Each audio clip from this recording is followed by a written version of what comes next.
तबलीगी जमात से जुड़े 24 लोग कोरोना वायरस से पॉजिटिव पाए गए हैं। 24 लोग पॉजिटिव हैं। जी न्यूज की टीम के 29 सदस्य कोरोना पॉजिटिव पाए गए हैं। 29 सदस्य कोरोना पॉजिटिव थे। अबे साले। नमस्कार दोस्तों, द पिन में एक बार फिर से आपका स्वागत है। सबसे पहली खबर ये है कि अर्नब गोस्वामी ने सुप्रीम कोर्ट में एक याचिका दायर की थी। ये याचिका ये थी कि मुंबई पुलिस पर उनको भरोसा नहीं है और वो केस सीबीआई को सौंप दिया जाए। वो सिंपल वर्ड में ये कह रहे थे कि अब मैं फंस चुका हूँ, अब मेरे आदमियों को सौंपा जाए ताकि क्लीन चिट मिल जाए। लेकिन सुप्रीम कोर्ट ने याचिका खारिज कर दी, ये कहते हुए कि ये जांच मुंबई पुलिस ही करेगी और लेकिन 3 हफ्ते के लिए अरेस्ट को रोक दिया गया है, स्टे लगा दिया है। तौबा तौबा तौबा, थारा मूड खराब कर दिया। अब बात उनकी जिनको मुसलमानों से सबसे ज़्यादा प्यार है, जिनको जिहाद से सबसे ज़्यादा लगाव है, जिसने तो मुसलमानों में, कुरानों में और नमाजियों में पीएचडी हासिल कर रखी है फेक न्यूज़ की। जी हाँ, सुधीर चौधरी की। वही सुधीर चौधरी जिसने मरकज़ पर ताबड़तोड़ शो किए थे, आज खुद मरकज़ बना हुआ है, कोरोना का केंद्र बना हुआ है, कोरोना का हब बना हुआ है। पूरी फिल्म सिटी में उसने कोरोना फैला दिया।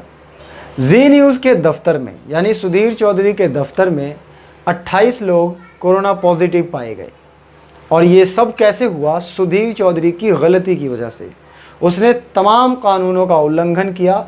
इस मुद्दे पर गहराई से बात करेंगे, एक एक पॉइंट पर बात करेंगे कि आखिर जी न्यूज़ ने इतना बड़ा मामला होने कैसे दिया। वीडियो के अंत तक बने रहें, चैनल को सब्सक्राइब करें, वीडियो को शेयर करें, अच्छी लगे तो लाइक भी करें। तो चलिए शुरू करते हैं। 15 मई को नाइट शिफ्ट में काम करने वाले एक पत्रकार का कोरोना रिपोर्ट पॉजिटिव आया। दरअसल उसको काफ़ी दिनों से बुखार और खांसी ज़ुकाम था। जो भी सिम्टम्स होते हैं कोरोना के, वो सारे उसके अंदर थे।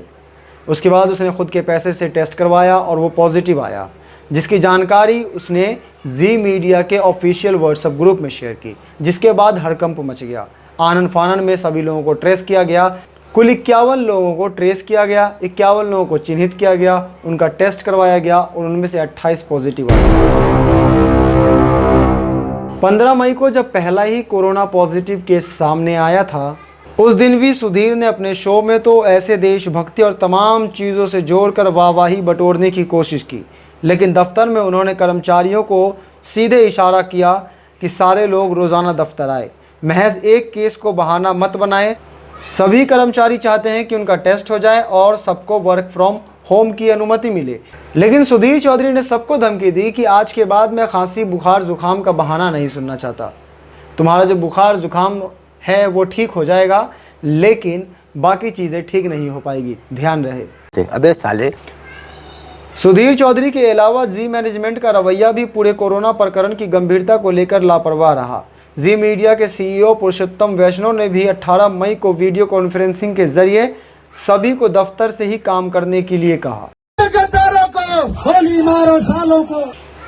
जी मीडिया के कर्मचारी ने बताया कि वो अपनी मां के साथ रहता है, उनकी मां बूढ़ी है, उनका भी टेस्ट होना चाहिए। इसके रिगार्डिंग उसने एचआर से बात की। एचआर से कहा कि मेरी मां का कोरोना टेस्ट हो जाए और उनके रहने का जो प्रबंध है वो जी मीडिया करवा दे, कंपनी करवा दे। लेकिन एचआर ने तल्ख सा जवाब दिया और कहा कि ये आपकी जिम्मेदारी है, ये आप खुद संभालें। अभी वो हॉस्पिटल में है, वो कैसे संभालेगा? ज़रा सोचिए उनकी माँ पे क्या बीतती होगी, वो कितनी टेंशन में होगी। सुधीर चौधरी कैमरे पर बड़ी बड़ी बातें करते हैं। अबे साले। देशभक्ति की बातें करते हैं, हिंदुओं की बात करते हैं, बड़ी बड़ी जिहाद की बात करते हैं, लेकिन कैमरे के पीछे जो उनका रवैया है वो यही है जो मैंने आपको बताया। यही वो सच्चाई है। कर्मचारियों के प्रति उनकी संवेदनशीलता नहीं है, इसलिए कई सारी टीमें उनकी चेंज होती रहती हैं। डीएनए में उनके साथ जो काम करते कर्मचारी हैं वो हर बार बदलते रहते हैं, उसको हर कोई झेल नहीं पाता। चूतिया तो तू है।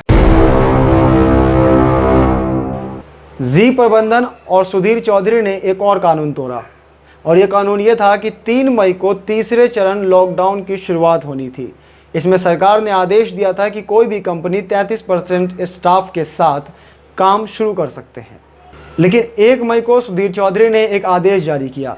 इस आदेश में ये था कि सभी कर्मचारी दफ्तर आकर काम करेंगे, घर से काम नहीं करेंगे।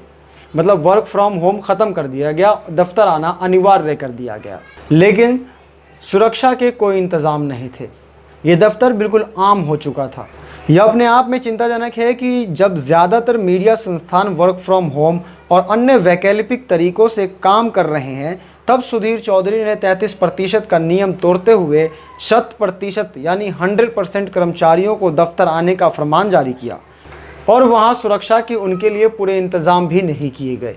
पूरी दुनिया को कोरोना से बचने, कानून का पालन करने की सलाह देने वाले सुधीर चौधरी खुद ही यहाँ कानून का पालन करने में चूक गए, लेकिन वो अपने झूठ की दुकान खोल के रखे।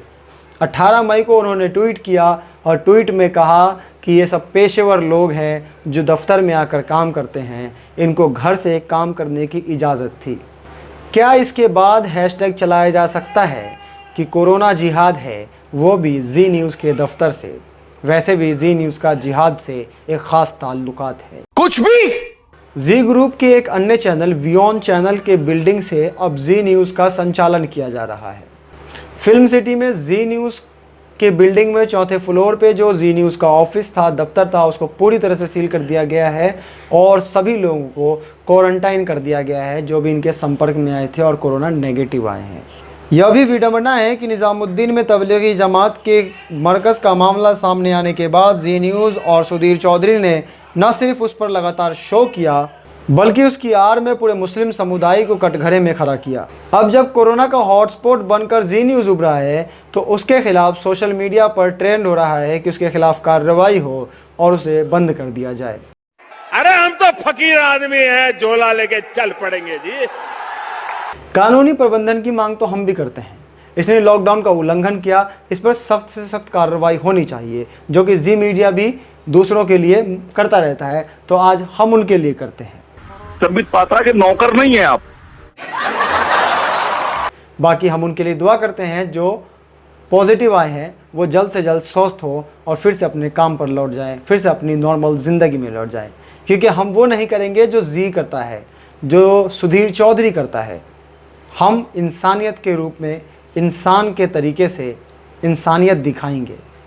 आप भी दिखाइए, क्योंकि हम उसकी तरह नहीं हैं। इसलिए उनके लिए दुआ कीजिए, उनकी नॉर्मल लाइफ के लिए दुआ कीजिए। मिलते हैं कुछ और दिलचस्प वीडियो के साथ। चैनल को सब्सक्राइब करना ना भूलें। तब तक के लिए नमस्कार।